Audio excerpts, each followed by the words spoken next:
রে পয়সারি করতেছো কি জন্য? না এমনি। নাকি কারোর জন্য অপেক্ষা করতেছো? না, অপেক্ষা কার লেগে করুন?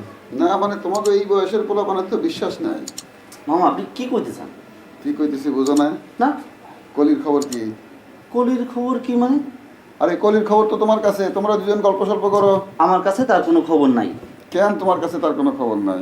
তোমাকে দুইজনের মধ্যে তো আবার। মামা আপনি কিন্তু আপত্তিকর কথাবার্তা কইতেছেন। তোমরা আপত্তিকর কাজকর্ম করবা সেটা কোনো অসুবিধা না, আমি কথাগুলি আপত্তিকর। ওই যে কথা কইতে না কইতে এসে বলছে।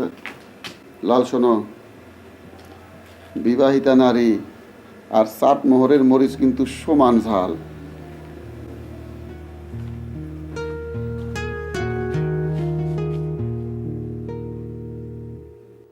না কাকু, আমি ঠিকই বলছি।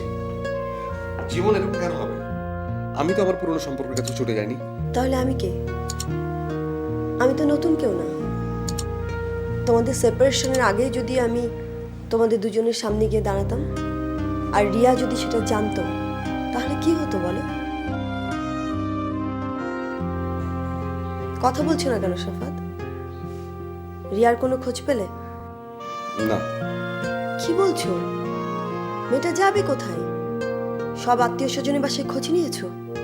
হ্যাঁ, কোনো আত্মীয় স্বজনের বাসায় যাইনি। তাহলে যাবে কোথায় মেয়েটা? আমি তো তাই ভাবছি। বসে বসে শুধু ভাবলে হবে বলো? এখন আমার কি করার আছে বলো? তুমি সজলের খোঁজ নিয়েছো? না। কেন, ওর খোঁজ খবর দিয়ে কি হবে? না না, খোঁজ নিয়ে কিছু হবে না, কিন্তু আমি অন্য একটা কথা ভাবছি। কি? আচ্ছা, সজল যদি রিয়াকে গুম করে দেয়? কাকুন, কি বলছো এসব? আচ্ছা, তা তো নাও হতে পারে, বাদ দাও। শোনো, আমি তোমাকে একটা গুড নিউজ দেওয়ার জন্য ফোন করেছি। Good news? কি? কাজটা তুমি পেয়েছো। তাই নাকি? থ্যাঙ্কস এ লট। এই সময় আসলে আমার কাজটা ভীষণ দরকার ছিল। ঠিক আছে, রাখছি তাহলে। বাই। বাই।